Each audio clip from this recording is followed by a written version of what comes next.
Okay, I'd like to call this meeting of the Hindley Homes and Royal Building Committee to order at 6:01 on October 26th.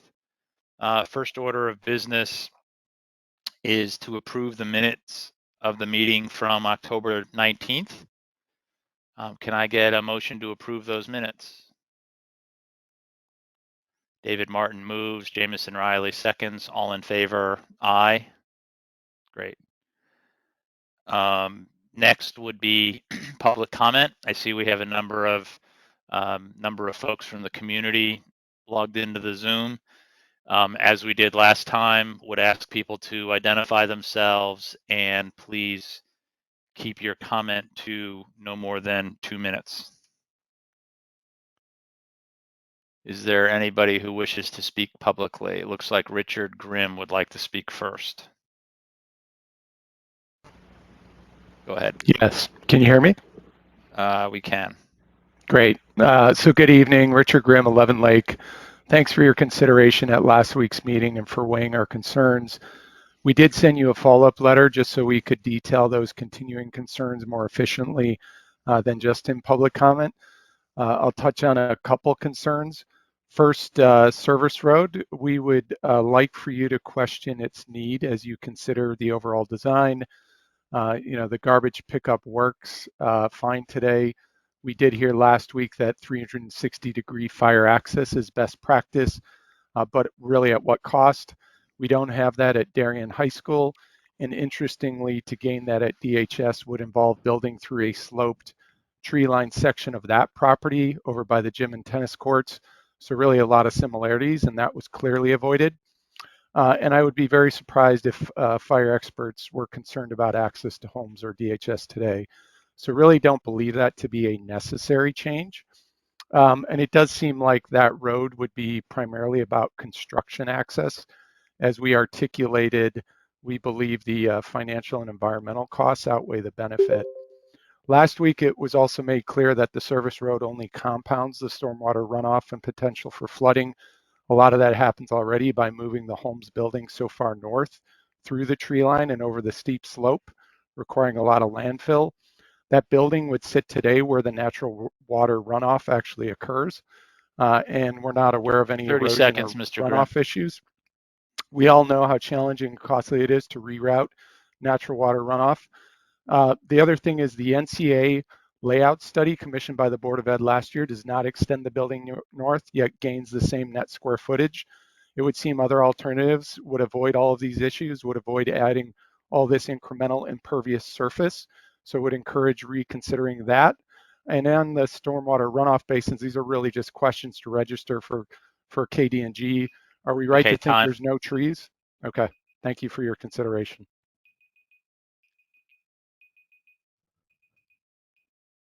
Anybody else?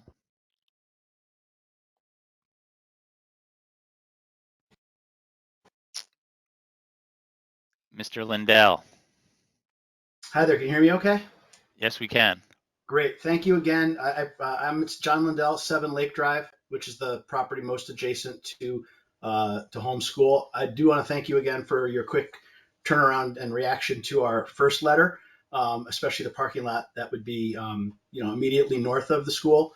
Rather than echo what Richard said, I would selfishly, quite frankly, like to address the north parking. And the proposal, I think, had 8 or 10 spots that'll be kind of bordering Lake Drive to the north end of the parking lot. I don't personally, I've lived there for 15 years. That lot's never full. I'd like to start there and just say that lot is never even close to full. So I would just question the need for it. And my biggest concern is creating a large blacktopped area and the runoff that's going to occur because we're a pretty steep slope. My driveway is a good 4 or 5 feet below grade. And I know that people down the street from me have had a lot of flooding, both on the odd numbered side of the street and the even numbered side of the street. And we've had some flooding too. So I just hate to exacerbate that problem with the additional parking that I do believe is probably unnecessary unless we were going to add a lot of teachers or a lot of kids to that school, which my understanding is the numbers are really changing. So I'd also echo what Richard said about the service road, but I do appreciate that parking lot being removed at the immediate north end of the gym because I think that was the biggest issue that the neighborhood had, but the service road is something else to consider. That's all I have to say. But thank you again for your time and everything the last couple of weeks. Great, thank you.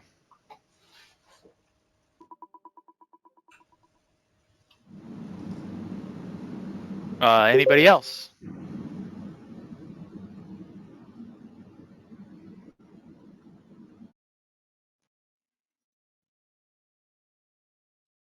Okay. Then would move on to the chair's report part of the presentation. Two things. First, before we start, I would like to just note that Frank Garibaldi has informed us that he's not able to continue as a member of the HHR committee and has resigned from the committee. So I just wanted to take a moment and, for purposes of public record, to thank Frank for his input and for his service on the committee. He gave us a lot of really, really helpful and valuable insight. And so I do want to thank him and tell him how much the committee, and by extension the town, appreciates that effort. Secondly, as Richard Grimm noted, we did receive, I'm sorry, okay, good, someone needed to mute. We did receive an additional letter from the Lake Avenue neighbors. That letter was addressed to the the building committee. I think all the members of the building committee got that by email. The letter copied planning and zoning, environmental protection, architectural review, director of P&Z, the first selectman, and the chair of the Board of Education. And so we just got that. I was able to read it fairly quickly. I wasn't able to do a deep dive into it. We will review it. We hear the comments that were made by the members of the public. I mean, a couple of just initial points. Reference to the NCA drawings. While we hear you, those were very, very early stage and very conceptual and not done with the benefit of a lot of the other studies that KG&D had, namely the civil engineering studies and the surveys and the wetland studies. So that was kind of an early stage. Here are some ideas that you might want to consider. But the KG&D design, which was rolled out as a conceptual design a number of months ago, has been largely the design we've been working with. So I don't know at this point how practical it is, leaving aside for a second the service road. I just don't know how practical it is at this point to consider a revamp of the basic expansion design that's been presented now as a schematic design approved by the Board of Education, and it now is in the approval process with the state. But other than that, we will look more closely at the concerns where it's practical and reasonable to address those concerns. We will, but we'll also note that the designs as they currently stand have been done with input from, as I noted, civil engineers, environmental studies, traffic studies, and have been done in conjunction with and under the review of, for example, P&Z and environmental, and all of this is going to be submitted for formal approval over the course of the next week or so. Chris, the other piece, if I could just jump in, the other component that we looked at heavily was the use of the building for students, trying to maximize how students move through the building, those little kids, and the educational experience. So, those were two critical factors, and administrative staff were heavily involved in thinking about how to create the best educational environment for kids. Yeah, I would amplify that design was done with a tremendous amount of input from what we would broadly call the end users, right? With the input of the teachers, the principals, Kevin Monrette, who was the facilities director for the school district, and Dr. Adley as well. So that I think that's a great point to make, Jill. Thanks. With that, I would, excuse me, with that, we would move on to, we had a meeting today with the state OSCGNR. Oh, I'm sorry, one other thing before I leave that point. We totally hear everybody on the drainage point. I didn't want to leave that. A number of people have written individually to the committee, and in each of those responses, we have noted how critically important drainage is as it relates to all three of the schools. I just, I want people to know that we're not taking a light hand when it comes to drainage. I think you'll hear a little bit later this evening some further refined thinking on the best way to deal with drainage and water retention at homes. Again, largely in response to the concerns and the issues raised by the neighbors, and coming up with what we think is the best design. But I think it's important to say that we take that aspect of the project because we know where we live, right? We live in one big giant drainage area. We take that aspect of the project at all three of the schools very, very seriously. Moving on then, I was going to turn it over to Travis Schnell from KG&D and to Dave Cravenzola from ONG AP to give us a summary of the meeting that was held today with the state OSCGNR, where we did a schematic design review with the state and got some input from the state, and talk a little bit about the next steps that that we anticipate on that end of the process. Yeah, thanks, Chris. Yes, we met with Kermit and Andrea at the state, and the meeting went really well. We walked them through the 3 sets of drawings, designs. It was kind of their first real look at everything, and we went through the checklists that are associated with this stage of the review. So they were in agreement that the team is on the right track, and actually what they were seeing and what we were reviewing is more than they are used to seeing at this stage in the game. So that was all good news, and we got a lot of good constructive feedback from Kermit and Andrea. I should say that Kermit did remind the group of the importance of having the scope of the drawings be in alignment with the ed specs in order to maintain eligibility for those items. So it's just something we have to keep in mind, and they will work with us to properly scope things, properly word things to make sure that the district is getting the most reimbursement possible. There's a couple of other items. We do need to review the School Safety Infrastructure Council requirements with the district. That was one of the items that came up in the checklist. We need to make plans to provide passive radon venting in new slabs, and we need to review the space standards worksheet document to also determine the final reimbursement percentage at each school to make sure we're within the allowable square footage. So we will be working on those things as we go through the design development drawings. And then the next step will be to meet with the state again to review, to have their design development review meeting, which we plan for later in December. And in the meantime, we'll be sending them our current SD documents for them to have. So all in all, very positive working meeting that we had with the state. I don't know, Dave, if you had anything to add to that, but that covered. No, Travis, Yep. I don't, only from the standpoint of, I think, the design team did a great job, and so did Dr. Adley and his team of assembling quite a bit of information for today. I've seen those meetings go as long as 4 hours, and to get out of that one at 2 hours, I think I tip my hat to the team for being as prepared as they were. So I think it went really well today. Thanks, Dave. Travis, this is Dave Martin. Just a quick question for you. Sure. For the design development meeting in December, how long after that meeting do we think we might have some estimate of our expected reimbursement rates?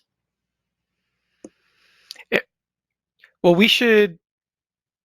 that's a good question. I'm not sure, because I think we can start working on that well before the meeting in December as we work through the space standards worksheet. And we're free to contact Kermit and Andrea any step during the process for them to address any questions we may have. So we should be able to figure that out ahead of time. ahead of the December meeting. And Okay, we're getting, well, as Dave, I think as Dave is probably about to point out, we're getting asked by the town, if we could get back to them as soon as we can with how much, what we think the reimbursement percentages are going to be. So I think that's what the genesis of that is. Got it. Okay, that's exactly it. understood. Because we know you start out at your maximum baseline at 21%, and that you'll reach that as long as everything's within the square footage allotment, but that's something we have to work through and check. So, Well, the square footage allotment and the eligible cost components, right? yes, So, that's right. And discerning all those kinds of things is a little bit Greek to those of us that aren't engaged in it. Well, right, and then don't doubt there's bonuses and deducts. That's right. And a lot of stuff kind of gets thrown into a formulaic Cuisinart, and it comes out with a percentage. The other thing that came up was the HVAC, and they recommended that we not write any separate HVAC process for trying to get HVAC reimbursement, but instead That's right. Include this as part of our overall reimbursement package and assume that we'll be reimbursed along with the rest of the project. Yes. Right. Yeah, they'd rather see that as part of larger projects. Right, which was the plan, which was part of the plan, because that's a sort of critical part of the ed specs to begin with. So, yes. And so, Travis, now that we're looking to modify the project to include the roofs will be subject to the same process for evaluating reimbursement as the rest of the project? Yeah, it'll be lumped into this process that we're doing now. Yes. And so they'll evaluate that as part of for whatever portions of it thereof are deemed eligible costs. Correct. Whatever the approval ratio will be, it will be applied to that as well. Correct. Okay. And Dave, with that, is that the amount of that reimbursement is not, it doesn't change whether it was a standalone project or rolled into the HHR projects. Okay, excellent. There's nothing that was either added or subtracted through moving it from one to the other. Perfect. This is Jack Davis. I had a quick conversation with Rich Rudel earlier today, and understanding how roofs are done by the state, which is when we actually complete them. The Holmes and Hindley roofs are approximately being done 4 years prior to what their extended life is. So our starting rate on that will be 16%. It's my understanding that the Royal roof is closer to 18 to 19 and may actually hit the 20% that we're allotted. Then again, knowing that if we don't have the right pitch and other things like that, the state does some modifications. But when we get to some financials, I do have some questions on that later. Thank you. okay. Which is a good segue to the next items we want to talk about on the agenda, which is speaking about getting a presentation by Dave Martin on the requested increased appropriation, which would cover the work at 32 Hoyt and the work with respect to the roofs.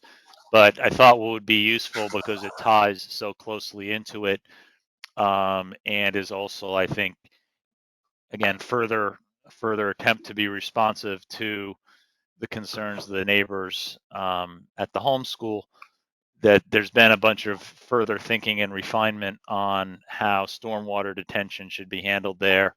It does tie into the increased appropriation request. So I think it's appropriate to have Travis, and I don't know if he's on the call or not, Joe Canis from Ty and Bond. Joe is not available this evening. It's not. Okay. So if you're comfortable going through it, Travis, that would be great. But yeah, with the recognition and the caveat that this isn't final, this is still correct evolving, but it's far enough along and taking into account that it is an issue of concern for people and that it ties into the amount of the appropriation request, think that it's appropriate that that Travis go through that with folks. And then we'll turn it over to Dave Martin to go through some more detail on the appropriation request. Yep. If you can just grant me sharing permission.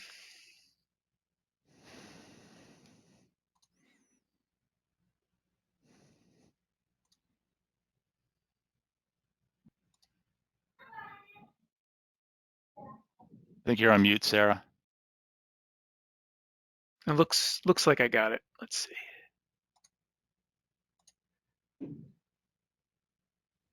Okay. Everyone see my screen? Yes? Good? Not yet, Travis. Oh. No, not yet. Let's see. I got experiencing difficulties with the video conference and unable to share your screen. Okay, that's a new one. Let's try again.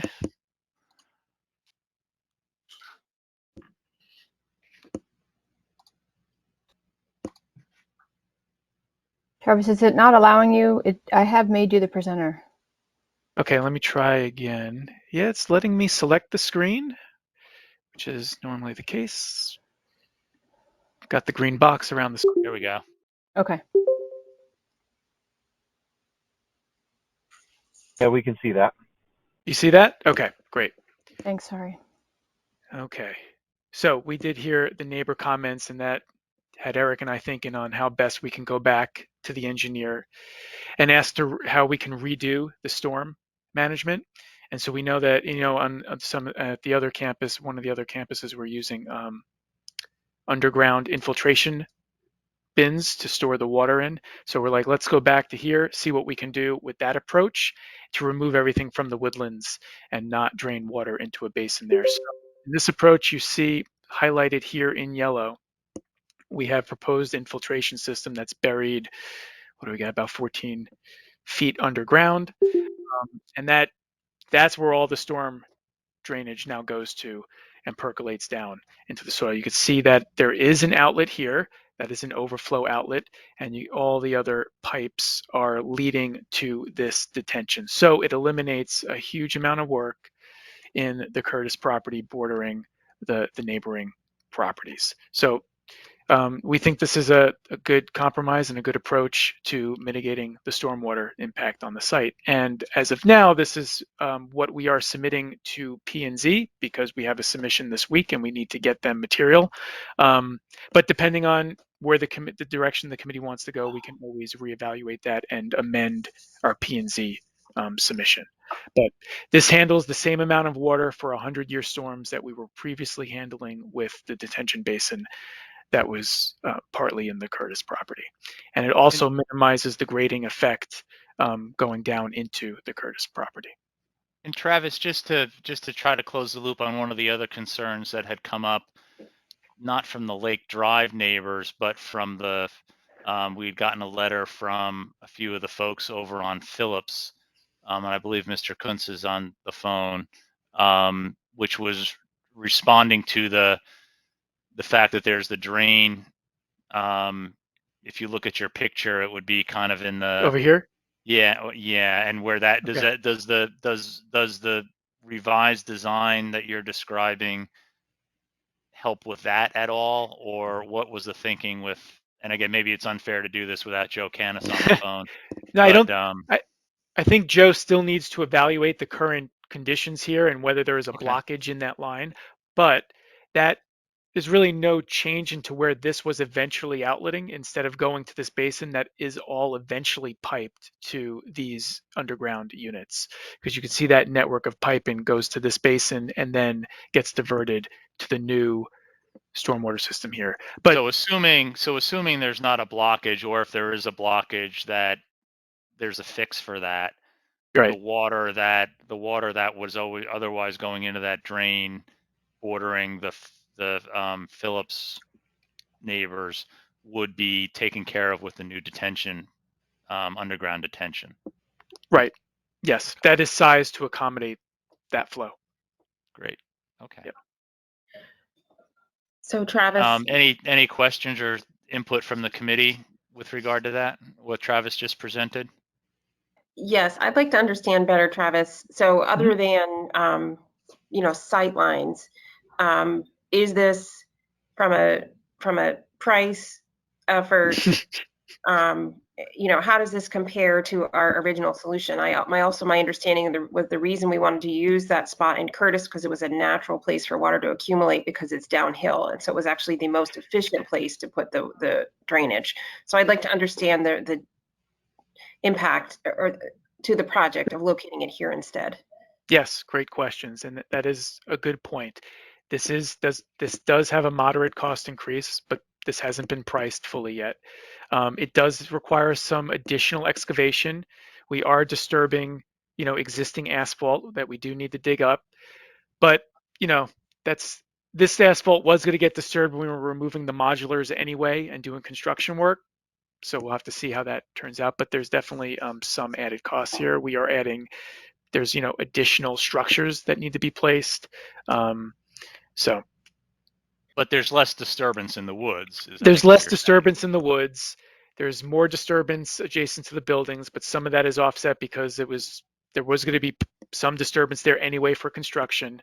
But it is a deeper excavation, and there are more these Cultec, these plastic basins that get buried. It's more money than just having an open detention basin. In terms of environmental impact, it would seem to me that we'd rather have a more natural pond than a place. Somebody has to. Alan, can you mute, please? Thank you. Jill, I don't know if there's really a difference in the environmental impact on this. Okay. We install these basins all the time, and there's minimal impact. What about from a maintenance perspective? Again, I thought a pond was pretty to Yes, a pond is easier. A pond is easier to maintain because once these are buried, you don't get to them. So they put in some, I believe they put in some measures ahead of time, before the water gets there to try and filter out debris. But yes, there is that issue, and I'd have to be honest, Joe, speak a little better in regards to maintenance on that. But this will also be looked at and subject to approval by P&Z and the environmental. Yes. The environmental protection department as well. So we hopefully will get their sign off on all this. We will get their sign off on all this. Right, that's right. But my understanding at this point is the only reason that we're picking this solution is because the neighbors don't like the pond. I don't see who also don't like a lot of things. So I'm not sure the neighbors liking it. I'm happy to accommodate and have discussions, but at this point, we're going to run. We're getting to a slippery slope. The land is ours. I think we need to do what's best for the school and the town. I would need to understand really and truly why this is better for the project. Yeah, is this the best? Or said one. Not trying to detract at all from what Jill said, but is this the best engineering solution for the problem? Understood. Just taken on its own. Yes, we can have our engineer comment on that and provide a proper response. Thank you. And Travis, this is Dave Martin. Yep. Just double check me on something. My recollection of the original design was that there was going to be another retaining wall besides the one that was shown, so that with the newer design that we were just looking at, it would be one less retaining wall. Is that, number one, is that right? And if it is, would that have a material offset to the increased cost of this underground tank? Yeah, I believe here, and just forgive me because we did just kind of receive this moments ago, but this is on the new design, we do not show the retaining wall. So it's a fence with the grading, which does eliminate what we were showing previously with a tall retaining wall. So yes, there would be a cost savings from not doing the retaining wall. My understanding, Dave Martin, is that when we moved away from the lower parking lot and relocated, reconfigured the service road, that the need for a true retaining wall went away. So Yeah, so this Okay, savings is already captured, is that correct? That might be the case then. Yeah, we did remove the parking. I think there was still, I think we did modify the base, and I'd have to look at those last designs that maybe the wall was already removed at that point. But from the original design that had the parking lot, there would be no retaining wall. So it's safe to say that because the design is still fluid, we're not ready to go actually get it bid to tell exactly what the net increases versus offsets are. And we're still looking at the original design for the cost estimate, because that was actually bid out properly, and those are hard numbers. So the ultimate cost will be plus or minus something to what we have in the estimate. Correct. Just we didn't bid it, right? We just sent it to cost estimators. Yeah, it was estimated, not bid. Correct. To be clear. Yeah. Okay, It was sorry. sent to, Yeah, thank you. yeah. Thank you for that correction. Yeah, Dave, I don't know if you had anything to add there, but yes, No, OG I was has just not gonna had a add the chance to clarification. estimate. Correct. Okay. Once we do have a plan that that we want to evaluate further, we are happy to do that and tell you what the difference is cost-wise and what the initial plan was versus this one. It's not a problem. I think the first question I'd like to understand is the engineering one. And if this is truly a better engineering system, then I'm interested. But if it's not better, Understood. yeah, I don't know how the rest, but it would be helpful to hear from the rest of the committee, I think. Yeah. Hey, everyone. I agree. That was going to be kind of my question concern, was if this is truly the better engineering solution, because that's ultimately what we are as the stewards of making this the best solution for the students, the town, the employees. And if it is, then that's the discussion we have. If it's not, then we need to establish what the best solution is.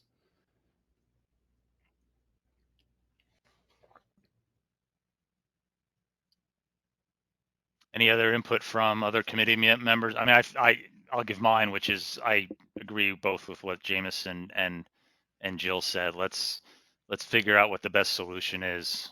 Which one, maybe even having the engineer give us a little pro and con list, and then we can make a recommendation. Now, your submission is due this week. So how does that work for you, Travis? Like I was saying, I was speaking to Joe, and he says we can amend that submission if this is a part of it that changes, and we can resubmit the older design. So that's not an issue. It won't delay reviews. Well, does it make sense to submit the old design and amend to this design if it's determined that this is the better approach? I'm just thinking of process with P&Z and the town. I need to see where Joe is in the process, because I think we were expecting his drawings tomorrow. Yeah. So, and we made a call to tell him, proceed with this because we thought that might be the direction we'd want to go in. But yeah, we can change that. We can, before our in-person meeting, he can amend that submission if we need to, and it's easy enough for him to go back. Okay. Sarah and David, does that make sense for you guys? Yes, thank you. Yep, sounds good. So with that, while that was a bit of a, while that, as you noted, David Martin, impacts the costing on this, maybe we could turn this over to you, because based on the calendar and where we need to get to, we are going to need to make a request for an increased appropriation. So let's go through that, and then the committee can consider that, discuss it, and possibly vote on that.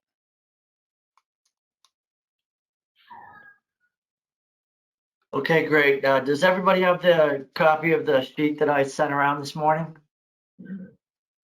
Okay, so I'll just talk from that.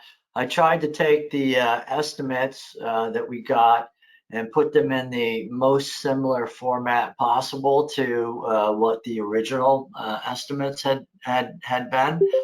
So what you can see is the top 4 lines are, all the sum of all of the trades broken out by school and a total for the roofs. I don't have that type of broken down detail for Curtis, so I just put in the estimated total trades amount for the Curtis property. And then there's a total roofs in Curtis column to the right-hand side. And what you can see is that the trades represent about 82% of the total cost for each of the roofs. And then I broke out the design contingency, escalation, and construction manager contingency amounts all separately. I would note that, in particular, note that the escalation amount here is lower than what we used when we did the initial estimate. The escalation percentage rate was 10% in the original. We're down to 6.67 here based on guidance from O&G and their folks. I would also point out that just very quickly, further down there is also an owner's contingency amount, which is a 5% number, which is the same percentage rate as in the original amounts. So total contingencies and escalations built into these estimates are 20% of the total cost. So we have some significant room within these estimates. And my understanding, unless someone corrects me on this, is these basically represent placeholders, and if the amounts aren't spent, it means that we just spend less in total than our estimates are currently showing. So what I get to in total for the Hindley project, with the sum of the trades, the all of the escalations, and the owner soft costs, I'm coming to $1,517,458 as a total cost. The cost for homes is $793,168, and the cost for Royal is $1,545,779. And if you guys look at the sorry, I forgot to mention this at the very top. If you look, the total square footage being done at Hindley is 22,840 square feet versus 23,453 square feet at Royal. And that's why those two numbers end up being very close, because overall price per square foot should be the same. And so those come out very close. The price for homes is lower because we're doing slightly more than half the amount of square footage that we're doing on each the Royal and the Hindley project. If you look one row further down, I've put in recommended bond appropriation amounts. When we go forward with amounts that we request for bond appropriations, we typically round them up to rounded numbers. It makes it easier for the bonding process and for the resolutions and when they ultimately go to market to issue, because trying to issue $793,168 worth of municipal bonds would be a complete nightmare from a capital markets standpoint. So what I got is $1,550,000 recommended for Hindley, $850,000 recommended for homes, and $1,600,000 recommended for Royal for a total of all three roof projects at $4 million. And for the Curtis property, as we mentioned, the estimates that we have are from the initial design, which has now been changed and is yet fluid. It's it hasn't, final determination has not been made. So the estimate that I have here is from the initial design, and based on that initial design, including all of the contingencies and soft costs, we get to $683,003 in total. We understand that that amount will change when we get to a final design and that actually gets estimated properly. But we think this is a reasonable placeholder for our purposes. And I have proposed to round that amount up to $750,000. So the aggregate amount for all three roofs and a placeholder for the Curtis property that we would be asking for is $4,750,000. But as you recall from initially, each one has to be done under its own separate resolution because we have to track each project independently. I should have verified this today. I am assuming that since the Curtis property, 32 Hoyt Street pertains solely to the Homes project, that amount would get rolled into the aggregate Homes bonding resolution as well. I'll have to double check with Jen on mechanically exactly how that has to look, but she has the resolutions ready to go to bond council as soon as we make a final determination and vote. So Thanks. I think I'll stop there, and if there are any questions, I'll do my best to try to answer. Yeah, thank you, Dave. Just mechanically, unless Jill thinks differently, I would still, for purposes of this committee, do when we get to that point and we finish discussion, set this up as motions for each of the three roofs and 32 Hoyt. So we would have what amounts to four separate motions, and then as a bonding matter, if the additional appropriation for 32 Hoyt is considered part of Homes, then that's fine and okay. We can roll that in because it's part of the scope of work at Homes. Yeah, completely agree. That's the right procedural way to go here, because then we will have it approved separately in case mechanically it needs to be done under a separate resolution, and then if not, Jen can consolidate. And I also think it's the best way to present it to Board of Selectmen and Board of Finance and to RTM, just because while part of the overall scope at Homes, it's been thought of and considered as an additional part of that project. Perfect. Jill? Yeah, that sounds good to me. I'm in agreement. Thank you. I just have one question for you, Dave. On the bond, the incremental additional dollars to get us to the right bond appropriation dollar varies pretty significantly. I know you worked with Jen to come up with it, but what did you base it on? I'm sorry, could you ask that question again?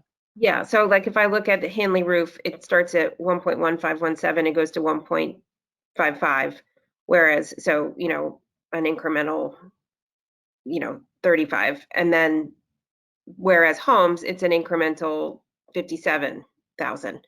So I'm just wanting to understand how you decided, what's sort of the formula you used to decide what the final bond appropriation amount should be, other than being even. I don't have a specific formula for them. I wanted to round them all up. And for example, in the case In the case of homes, for example, mathematically and traditional rounding mechanisms, 793 would be rounded to 800, but that doesn't give really any material cushion per se. So I chose to propose that we approve them to be rounded to an amount that provides a reasonable amount of cushion. I did not want to round Hindley any higher than $1,550,000 because it's already rounded up 35,000, and to make it to a new round number, you'd have to round it up 85,000, and that seemed to be too much. So it's kind of a little bit of a loose methodology compared to what you might wish.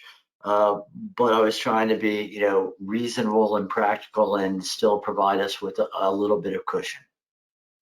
Okay, thank you. May I ask a practical question? When we make the motions for these, are we basing it off of the cost of the recommended bond appropriation amount? Yes, it will be based on the recommended bond appropriation amount. So if anybody, has some objections to the amounts that I have proposed, or would like to propose a different recommended amount, we should settle that first so that when we get to a vote on the resolutions, we have the final number. Yeah, I mean, I'm inclined, I mean, whether you rounded it up, I'm willing to defer to the way you rounded it, but I do think that, in particular, as it relates to 32 Hoyt, this is by analogy not that different from the exercise we had to go through back in, May and June, where it's a little bit of the calendar and the process driving the number we end up asking for, rather than, we're not able to bid it out, we're not able to estimate it with any more precision until we have a better handle on the design, but we do need to get into the queue for the appropriation. So, I think we go within reason, a grossed up request. And if we don't spend it all, that to me is better than going back and asking for more again. So. Yeah, so Chris, specifically on 32 Hoyt, if you look, I'm requesting 750,000, which would give us basically $67,000 there, Mm-hmm. and then the contingencies in aggregate, mind you, contingencies have to be spent out of their specific bucket. Right. But the contingencies in aggregate represent another 20%. So unless Travis, tells me that number looks too low, I'm comfortable going with the 750. Okay. Thanks. Could you let me know Other- when I might, because I do have a concern, and Okay. that is in May of 21, the Royal Roof was approved with bond costs for $863,000. We are doubling that amount.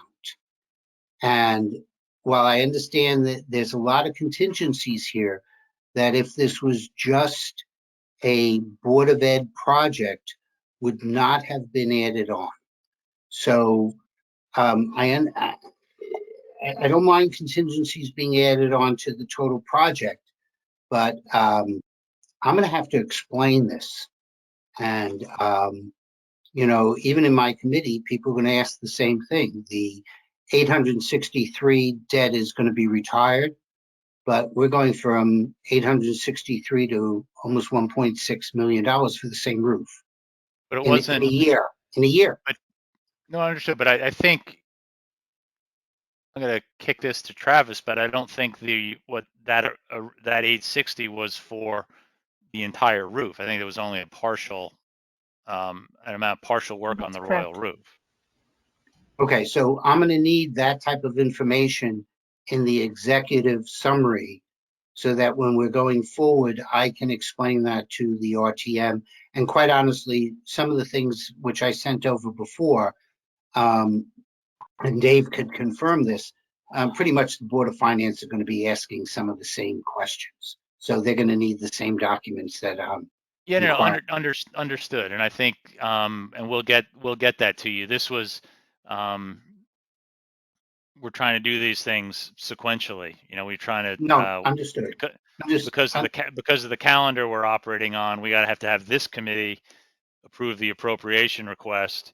We will, you know, of course, Jack, get to you all the information that your committee is going to need to be able to, and as you noted, that Board of Selectmen and Board of Finance are going to want to look at, because everyone's going to want to do their diligence on this, and we'll get that all together. But I think, just to answer your specific question, unless I'm wrong, I think the big difference is that it's the number in here for Royal is to replace The whole thing. entire That's fair. roof, including the additional new construction, right? That Yeah. 860 didn't take into account the fact that there was new construction that's getting a new roof on it. Now, I'll also say that when it comes to the RTM, because we frequently do this on our bonding resolutions, while I fully agree to approve the Old Curtis property and the roof separately in this committee, most probably it will make more sense when it comes to the RTM and probably the Board of Finance to have a single bonding resolution for homes that addresses Okay. both of those as a total. Yeah, whatever you think is better. Yeah. Once we get to the RTM, that's okay. I mean, we can even note that there's a total number that's comprised of two sub. That's how the resolution will be written anyway. So, all right, I'm sorry to interrupt. I just don't want to have something come back. No, your input's helpful. We're on a tight time frame, and knowing what we need to do in that context is super helpful. Right, Jill, and I've been working with. Jill, you looked concerned. Well, I just wanted Kevin and Alan to confirm what was funded in that initial appropriation. What were the boundaries of that dollar amount? So I could speak to that. That was done under my predecessor, and I think it was, to Chris's point, a partial roof replacement, not the entirety of Royal. And I also know, and maybe Dave Cravenzola could jump in, but the roofing costs have, gone up exponentially in just the last calendar year. So I think there was, two small roof replacements at Hindley and Holmes 2 summers ago that were brought in under budget. So those numbers were pretty accurate. It's just the costs have gone up significantly. Yeah, both those were under 500,000. And I knew I could explain some inflation, double inflation, I was having problems. So the increase of the roof becomes essential for us to understand. Thank you. Jack, 5 minutes before I got on this call, Jim Palin was calling me, asking me the exact same things. So my plan is to, I'll put together an email, send it out to Kevin and to Rich Rudel and ask for details in terms of how much square footage was considered. Well, how did they actually calculate the estimate? What was the price per square foot versus what we're doing here? And I'll try to put that all together in a spreadsheet so you can have it. Well, I was going to send you an email afterwards that Jim and I are trying to have a conversation. I'd love you to be there since you represent this, and both of us respect highly what you do, so that the three of us can talk about this from the financial perspectives Friday. I'll tell you the times that we're looking at. Yeah, sure. That'd be great. Let me know. All right. Thanks. So any other input from members of the committee before we put this up for motion? Alan? Yes, I just want to make sure that Jack will probably have to have discussions just about the nature of that resolution, because the OCGNR are going to have to accept the nature of it, and specifically including if it includes the Curtis property of 2 separate numbers, or whether they just want actually one. So I'll work closely with you and Jan, and if we get a draft of that, I'll send that to them just to make sure that they approve that, because I don't want them kicking it back. Absolutely. Hopefully it'll work that way, but just in case. Thank you. No, whatever the state wants is what we'll do. We're pretty simple. Thanks. Jackie, thank you for all your help on these. Great. with that, while this may be a little tedious, we're going to do this as I noted as four separate motions. Could I get a motion to Chris, request? Go ahead. here's what I have written, and Jill, please make sure that this sounds correct. Motion to make an increased appropriation for the Hindley roof replacement project for the recommended bond appropriation amount of $1,550,000. Does that make sense as it's worded, folks? Took the words right out of my mouth. Do Good. you want to, just for efficiency's sake, do you want to read, is this appropriate as a process matter for Sarah to read the motion, or do I need to state the motion? She can make a motion, absolutely. Great. Sarah, do you Sarah. mind reading the four motions? I would and be then happy to. Thank you.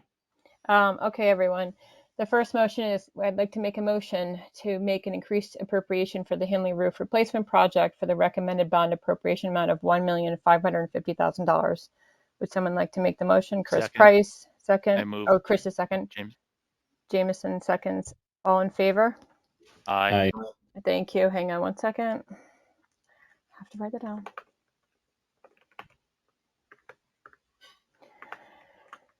Okay, second motion is to make an increased appropriation for the Holmes roof replacement project for the recommended bond appropriation amount of $850,000.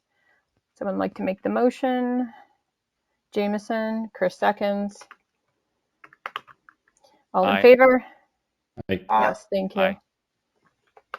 Okay, third one, motion to make an increased appropriation for the Royal roof replacement project for the recommended bond appropriation amount of $1,600,000.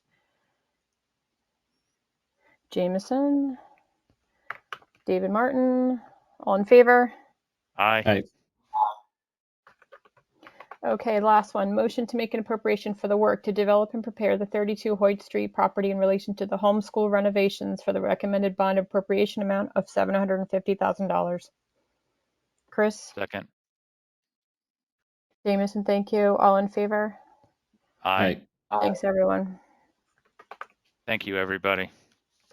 So the next step, one of the items on the agenda, we'll go through, which will be the next item. We'll go through the specific next steps on this.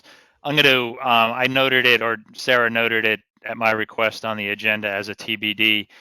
I don't think we're ready yet to talk about an increased scope of work for additional traffic study work by Ty and Bond. Kevin, it sounded like from the correspondence with Eric Kyer that there's still there's a little bit of refining to their proposal that we need to do, and we can hopefully that can wait till our next meeting and we can approve it then and move forward with those guys. Is that okay with you? Yep, that's correct. Okay. Do you mind just putting that on your to-do list of following up with Eric and then following up with Ty and Bond if you feel like their proposals need to be refined so that we can get the refined version of that to take action on at our next committee meeting? Will do. Great, thank you. With that, I was going to turn it over to Jill and her emotional support child to go through specifically the dates, the key dates that are coming up over the course of the next month as we get, now that we've moved and approved these requests, what happens next vis-a-vis the various town bodies. And then I might also, Travis, if you could give, when Jill's done, a quick update on what filings, what's coming up from your end in terms of what you're submitting to whom, when, so that the committee has all that in front of them. Okay. So the order of approvals is traditionally Board of Selectmen, Board of Finance, RTM. Board of Selectmen is November 7th. RTM is November 14th. Board of Finance is currently November 15th, although David, I believe you spoke to Jim and he indicated your board might consider moving a meeting. He sent a follow-up email to Seth. Your board might consider putting a meeting in between the 7th and the 14th to accommodate. Yes, that's correct. I already emailed the board about that. We're looking at having a special meeting sometime on the 8th to the 11th.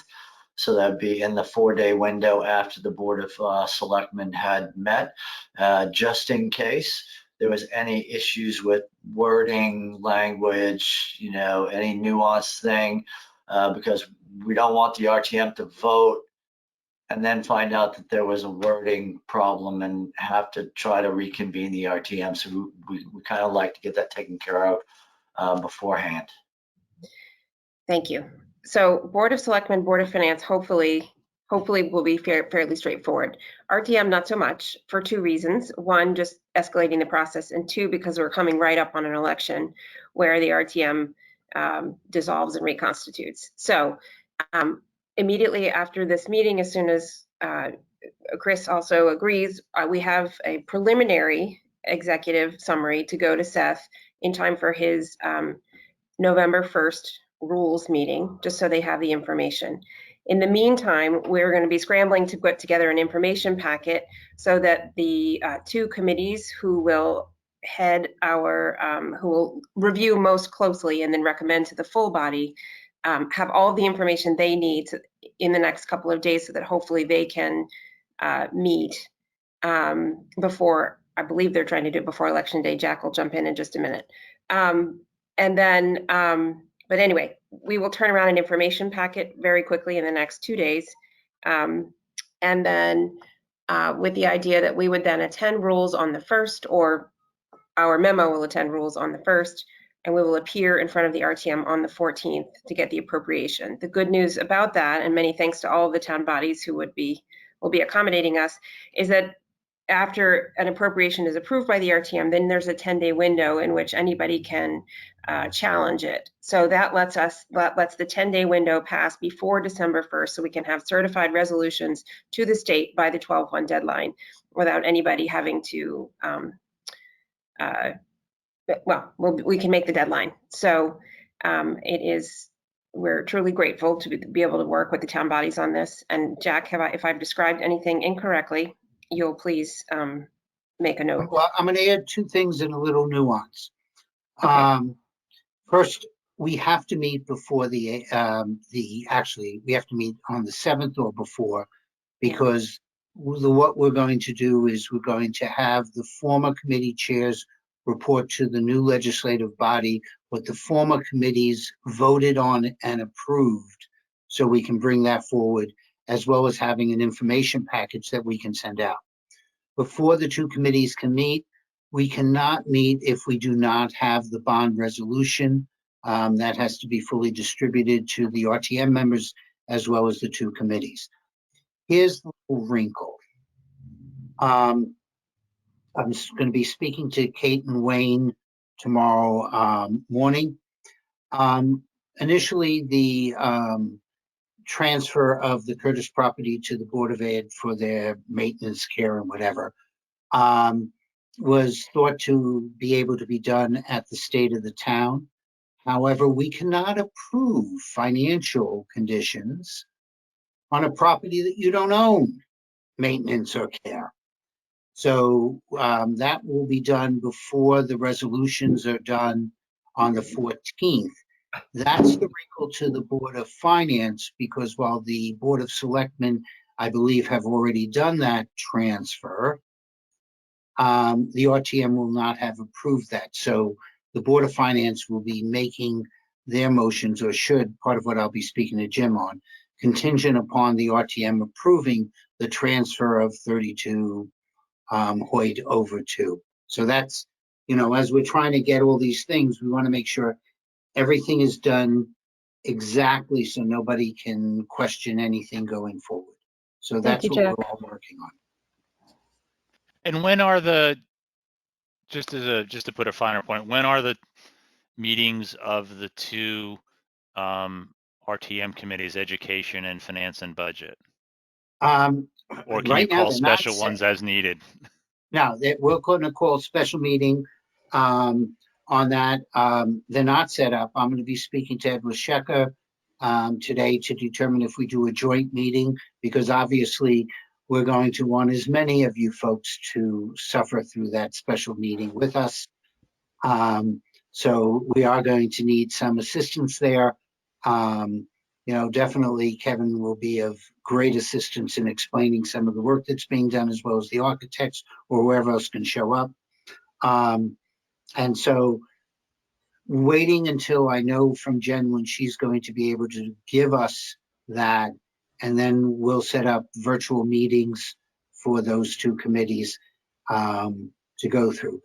The Curtis property, former Curtis property, right now I anticipate will only be the education committee.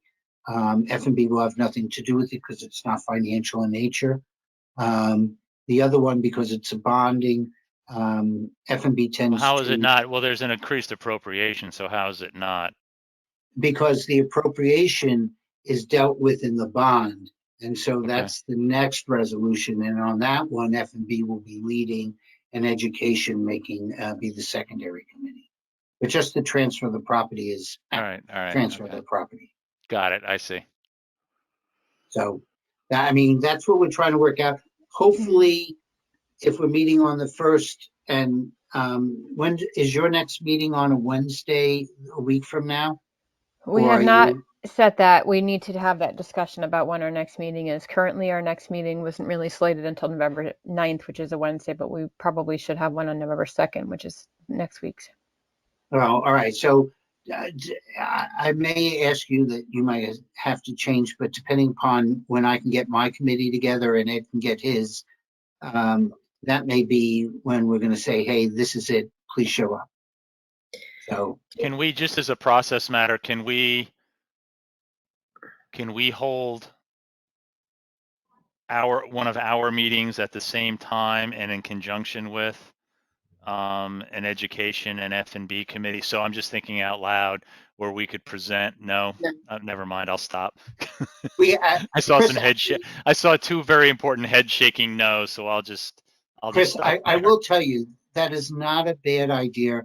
And frequently on some of the union contracts that we've done with the Board of Selectmen, since we can't get it until they voted on it in executive session, under Jamie, we've done exactly that, where we held a joint meeting with the Board of Selectmen so that we could all ask questions and move contracts forward when they have to be expedited. So you're Because spot it seems on. like to me, I mean, you the next things that this committee is going to need to consider are, one, which I think is pretty administrative, is the increased scope that Ty and Bond's going to take on as part of the traffic study, and two, hearing from, and I assume making giving direction to the design team on the drainage solution at Holmes. I can't Yes, think of anything else major that's coming up. And if we not could, that I know. They're if just we not could germane combine to that, if we can combine that with education and F&B, I'm just thinking from an efficiency and use of time standpoint, but if we can't, we can't. Or maybe we can hold ours and then immediately roll into the next one. I'm just, again, thinking out loud. I'm wondering if we might I be think able that's to fine. join you to start, except you start at 6, and most of the committees start at 7 or 8. So you still might be able to roll into ours. Yeah, okay, all right. In which case, when were you targeting for, what were you targeting for the joint education F&B? I was thinking Wednesday's a nice date. Which Wednesday? Yeah, the 2nd. Okay. Next Wednesday. Yeah, Thursday people don't like meeting. Nobody meets on Friday in this town. Oh yeah, and town hall's closed, which is Correct. part of the reason for that. But so what about, I'm just throwing this out there, Sarah, Jill, Jameson, Dave, and then if Dave Kerwar's on the phone, He's not. setting our meeting up for Wednesday the 2nd at 6, and then if Jack's able to corral everybody, our meeting I think would be relatively short, and we could then join those people who could do it, could join education and F&B. Yeah, maybe 7:30, because we do have some folks that work down on the street and they have to get back home. Jack, are they in person or is this virtual? I only do virtual. I have too Good. many people that travel. And at least on my committee, I have too many people that Okay, Chris travel. and Jill and David and Jameson, should we make ours 6:30? 7, how do you want to do it? That's We fine. did. I'm Yeah, if I'm we did ours at available 6:30. either I'm the, sorry, Jameson. Go ahead. I was gonna say I'm available either the 6:37, whatever works for everybody. Yeah, ours is going to be relatively short, I think, right? It's so I would even if Jack, if yours is going to be at 7:30 and we did ours at 7, I do need to ask Travis to maybe check with Joe Canis and see if he can join, because I think although we are going to, I think, have some conversations between now and then on the engineering question. If you guys could attend that, that would be good. So it's Dave two meetings, Cravenzola. Oh, sorry. November 2nd at November 2nd in 6:30 the and evening. 7:30. Well, we're thinking, Yeah. I think 7 and 7:30 Tentatively, yeah. possibly. I'm sorry, 7 and and 7:30. 7:30. Yeah. Dave Cravenzola, can you make that also? I know you've got 2. I'm just checking my schedule. Thank you. Checking my schedule right now for the 2nd. We appreciate it. Yeah, I'll ask Mike Wheeler to set up a meeting tonight so I can send it out. And then I'll speak to Ed Wishecker and possibly we'll send out our agenda on the tomorrow. I mean, we could send it out Monday, but if we can get it out tomorrow, that's fine. But again, Jack, we can be in touch. Yeah, the key for us is we need that bonding resolution. Okay. David Martin will be on that. Yeah, and Jen will. That I know. And Alan is too, right? Alan and Dave have been working with the state. Yeah. Yeah, because it's important that we get the magic language that the state requires in that resolution. Yeah. Yeah, we have we essentially have that squared away. It's just plugging and playing some updated numbers on that. So that won't be. There should be a quick turnaround once we have the numbers, getting the language correct. I'll send that out as soon as we get off this meeting. I'll send out the approved numbers since we just voted on it. Yeah, if you do that to Jen, I that have helps. them, Dave, in the memo for Seth. I sent it to you and Chris for immediately after the meeting. Yeah, I'll take a look at that as we adjourn. Alan, did you mute Dr. Did you yourself, want to add please? anything? No, my pondering was just, I'm sure Jack's got this covered in his head, but, and I don't want to mix metaphors here, but there's going to be a joint meeting later, Jack. I don't think it's compromising these dates for the security. That's a different discussion, not associated with this building project. So that was that's coming. I just wanted to remind you. Yeah, no, I spoke to Seth about that. That's a whole other issue, but let's take care of this first, the election second, and then we'll go back to the SSOs and the door security capital. Thank you. Yep. I just for the dates, I wanted to make sure it was in our mind. Thank you. No, fully is. Thanks. Okay. Anything else from any of the committee members?